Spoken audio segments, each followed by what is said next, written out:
आज के इस वीडियो में हम लोग सीखेंगे आदर्श विलयन के बारे में। देखिए, इससे पहले हम लोग रॉल्स के नियम पढ़े हैं, अब हम लोग को पढ़ना है आदर्श विलयन के बारे में। तो इससे पहले आदर्श गैस के बारे में आप लोग को 11th क्लास में पढ़ाए हैं, लेकिन हमको पता है फर्स्ट ईयर आप लोग रेस्ट ईयर में बनाए हैं। तो आदर्श के बारे में आज फिर से समझा दे। आदर्श का मतलब होता है बढ़िया। जब कोई भी अगर बढ़िया से काम बात को मान रहा है तो मतलब कि बढ़िया है, अगर वह बात बढ़िया से नहीं मान रहा है एक का मतलब क्या है, खराब है। जैसे कि मान लीजिए कि कोनो लड़का है, जब तक माई बाबू का बात ठीक से माना चला तब तक बहुत बढ़िया, और वह जहिए से बात मानल छोड़ दिए। जैसे ही आप शादी हुआ, शादी भी फिर मलकाइन का बात लगे मान लें, तो अब एक मतलब अब लड़का का हो गल, बिगड़ गल। ठीक, तो वैसे ही होता है आदर्श विलयन। तो विलयन के लिए जो नियम दिए वो रॉल्स दिए, रॉल्स अपना नियम दिए। तो अगर कोई आदर्श विलयन है, कहने का मतलब क्या होगा कि अगर वह क्या करेगा, किसके नियम का पालन करेगा, रॉल्स के। अगर रॉल्स के नियम का पालन कर रहा है, इसका मतलब कैसा विलयन है, आदर्श विलयन। समझ में आ गया। देखिए, वैसा विलयन जो सभी सांद्रताओं पर रॉल्स के नियम का पालन करता है उसे क्या कहते हैं, आदर्श विलयन कहते हैं। किसी को दिक्कत? अब यानी कि हमारे पास में जब आदर्श विलयन बन रहा है, जैसे कि ये एक विलयन है ए है और ये क्या है बी, इन दोनों को मिला के हम क्या किए हैं, यहाँ पर एक विलयन बनाए हैं। तो ऐसा होगा कि अगर ये बढ़िया से कायदे से नियम का पालन कर रहा होगा तो इसका कुल दाब किसके दाब के बराबर होगा, ए वाले के दाब के बराबर, और बी वाला के दाब, दोनों को जोड़ देंगे तो एकदम पूरा विलयन का दाब निकल कर आ जाएगा। ऐसा होगा। इसके अलावा हमारे पास में इसका आयतन मान लीजिए कि 2 ml, और ये रेड वाला लिए हैं कितना ml, 3 ml। 2 ml और ये 3 ml है, ठीक है। 2 ml और ये, इसको हम 3 ml लिख देते हैं, सॉरी, ये 3 ml, 2 ml और 3 ml मिला दिए तो ये कितना ml तैयार होगा, 5 ml। ठीक है, यानी कि ये कैलकुलेशन कर रहा है हमारा मैथमेटिकली कि 2 ml और 3 ml का जब विलयन है, इन दोनों को 2 ml द्रव को और 3 ml मिलाएंगे तो 5 ml का द्रव तैयार होगा। लेकिन ऐसे भी होते हैं कि ऐसा पालन करता नहीं है। होता क्या है कि अगर ये दोनों के बीच में, ये यहाँ पर हमारे पास इसको ए बोले तो इसमें जो आकर्षण बल लगेगा सब ए है, तो यानी यहाँ पर जो आकर्षण बल लग रहा है वो किसके बीच में लग रहा है, ए और ए के बीच में। यहाँ पर ये वाला बी है, इसका मतलब सब का सब बी है, तो सब बी एक दूसरे के से आकर्षित हो रहा है, यानी यहाँ पर कौन हो गया, बी और बी। लेकिन यहाँ पर ए भी है और कौन है, बी भी है, यानी यहाँ पर आकर्षण बल किसके बीच में लग रहा है, ए और बी के बीच में। तो अगर ए और बी का आकर्षण बल ए और बी के अगर बराबर होगा तो कोई किधरों खींचातानी नहीं करेगा, इसीलिए 5 में लाएगा। लेकिन अगर इसमें आकर्षण बल अधिक हो गया तो ये क्या करेगा, अगर आकर्षण बल अधिक हो गया तो खींचेगा, और अगर खींचेगा तो ये और क्या हो जाएगा, कम हो जाएगा। और अगर यही आकर्षण बल पहले से कम और अधिक भी तो हो सकता है, तो अगर एक कम हो जाएगा तो और फैलेगा, और अगर अधिक हो जाएगा तो और क्या हो जाएगा, सिकुड़ जाएगा। इस केस को हम बढ़िया समझते हैं। यहाँ पर देखिए, हमारे पास क्या है, एक सॉल्वेंट है, एक सॉल्यूट है, यानी विलायक है और कौन है, विलेय है। यहाँ पर ए है तो यानी जितने भी द्रव के कण है वो कौन से वाले हैं, शुद्ध रूप में ए है। अगर ए है तो आकर्षण बल किसके बीच में रहेगा, ए और ए के बीच में। अगर ये है तो इसके बीच में किसके बीच में रहेगा, बी और बी के बीच में। तो कायदे से जब विलयन बनेगा तो अब विलयन में ए भी आ गया और कौन आ गया, बी। और क्योंकि ए भी आया है और बी भी आया है तो अब आकर्षण बल किसके बीच में रहेगा, ए और बी के बीच में रहेगा, कोई दिक्कत नहीं है। तो अगर इसका दोनों के कोई भी कैलकुलेशन बराबर देखेंगे तो यहाँ पर हमारे पास एक विलयन होने के लिए, कैसा आदर्श विलयन होने के लिए, ए और ए के बीच का जैसा आकर्षण बल है और बी के बीच का आकर्षण बल जैसा है, वही आकर्षण किसके बीच होना चाहिए, ए और बी के। क्योंकि अगर इससे कम या अधिक हुआ तो अगर कम होगा आकर्षण बल तो ये अगर कम आकर्षण होगा तो उतना खींचेगा नहीं, तो ये और फैलने लगेगा, तब वो गणित गड़बड़ा जाएगा। और अगर अधिक हो जाएगा तो खींचने लगेगा, तब पर भी क्या होगा, गणित गड़बड़ हो जाएगा। ठीक है, तो क्या होता है, आदर्श विलयन जब भी बनेगा तो आदर्श विलयन के बारे में थोड़ा बहुत समझ में आया कि जो नियम का पालन करेगा रॉल्स के, उसको आदर्श विलयन कहेंगे। और आदर्श विलयन को लेकर यहाँ पर अगर हम बात करते हैं तो इसके निर्माण के समय ना ही ऊष्मा का उत्सर्जन होता है और ना ही ऊष्मा का क्या होता है, आकर्षण होता है। मतलब कि इसमें कोई भी ऊष्मा का आदान प्रदान होता नहीं है, क्योंकि यहाँ पर आकर्षण बल उतना ही रहता है, कुछ भी ना ही आकर्षण बल बढ़ता है ना ही क्या होता है, घटता है। इसीलिए यहाँ पर डेल्टा एच बराबर कितना हो जाएगा, 0। डेल्टा का मतलब परिवर्तन, एच ऊष्मा, डेल्टा एच बराबर कितना हो गया, 0। कोनो दिक्कत, समझ में आया बात।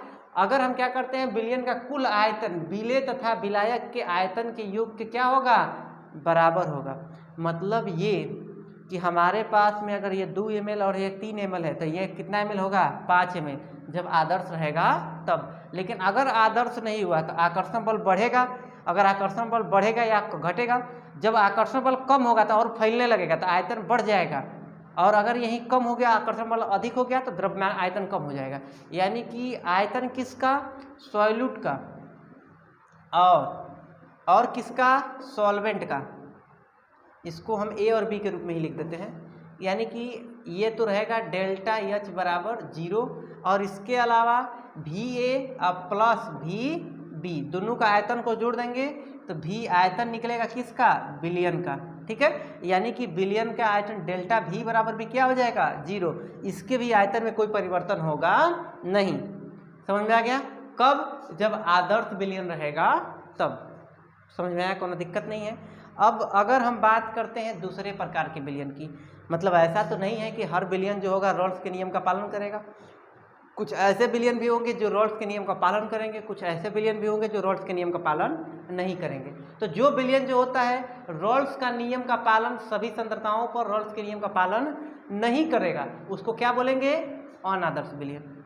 आदर्श विलयन किसको कह रहे थे, जब वह क्या कर रहा था, विलयन में रॉल्स का नियम का पालन कर रहा था। तो रॉल्स, और अगर वो यहाँ पर अगर नहीं पालन करेगा तो उसको क्या कहेंगे, अनादर्श, मतलब बहुत बदमाश है। ठीक है, नॉन आइडियल। अब अगर अनादर्श के प्रकार की बात करेंगे तो अनादर्श गैस 2 प्रकार का होगा, एक धनात्मक विचलन को लेकर दर्शाएगा और एक किसको दर्शाएगा, ऋणात्मक विचलन। क्या था कि आकर्षण बल ए बी के बीच में बराबर रहेगा किसके, ए के, और किसके, बी और बी के।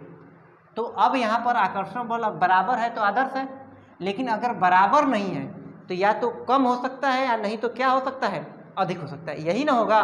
तो अगर कम या अधिक के आधार पर ही बात किए थे तो दूगो, एगो धनात्मक विचलन, एगो कौन सा विचलन, ऋणात्मक। अभी हड़बड़ाइए मत, कम और अधिक कब कम होगा कम अधिक होगा बता रहे हैं, इतना जल्दी कहाँ हड़बड़ा जाते हैं आप लोग, इतना जल्दी मत हड़बड़ाइए। ठीक है, तो देखिए होता क्या है कि अगर आदर्श विलयन है तो मतलब रॉल्स के नियम का पालन कर रहा है, और अगर रॉल्स के नियम का पालन करेगा तो उसके ग्राफ को भी तो पालन करेगा। यानी कि रॉल्स का नियम का ये ग्राफ हुआ, तो अगर आदर्श विलयन होगा तो उसका ग्राफ इस तरह से होगा। अगर हमारे पास में रॉल्स का नियम नहीं हुआ तो इस प्रकार से ग्राफ तो नहीं होगा।